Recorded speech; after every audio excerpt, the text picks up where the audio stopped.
What's your strategy if you're a salesperson and the customer says, gosh, that's too expensive? Usually not very effective if you say, no, it's not. Doesn't make a difference whether you're selling a car, you're selling office equipment, you're selling almost any product or service. Here are a few ideas that I think can make a difference for you. Number one, I think what you have to do is to kind of reframe them, okay? Ask them, I'm curious. Don't agree with them. Just say, gosh, I'm curious, what makes you say it's too expensive? Then you just have to listen. You have to figure out where they're coming from. But here's the key question I think to make a difference. You say, hey, I can appreciate it's an investment, but I really want to know, you think it's too expensive compared to what? Then you shut up. You just have to listen. What are they comparing it to?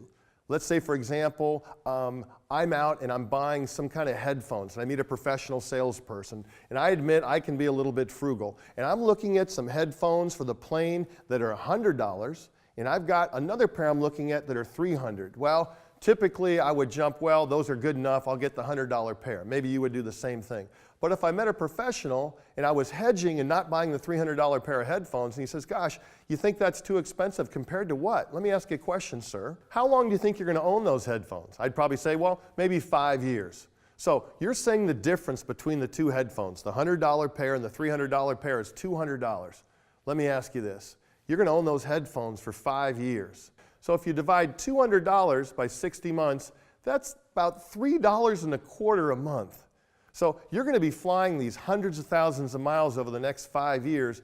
Don't you think it would be a good value to invest an extra $3.25 a month over the next 5 years to have these $300 headphones? They're going to be much more comfortable, give you much better sound. How could you say anything different? When I would listen to my first tape series I ever invested in, and the man's still out there, I give a lot of credit to a man named Tom Hopkins. And Tom calls that the reduction to the ridiculous, right?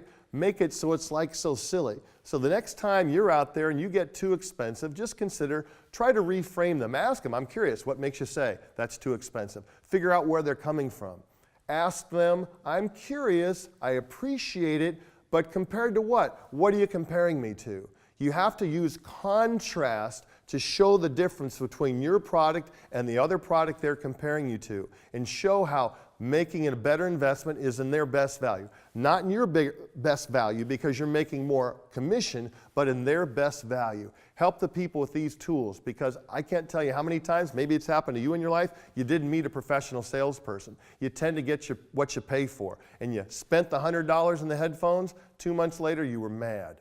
Use these tools, and I guarantee you'll be much more effective at overcoming that simple objection, that's too expensive.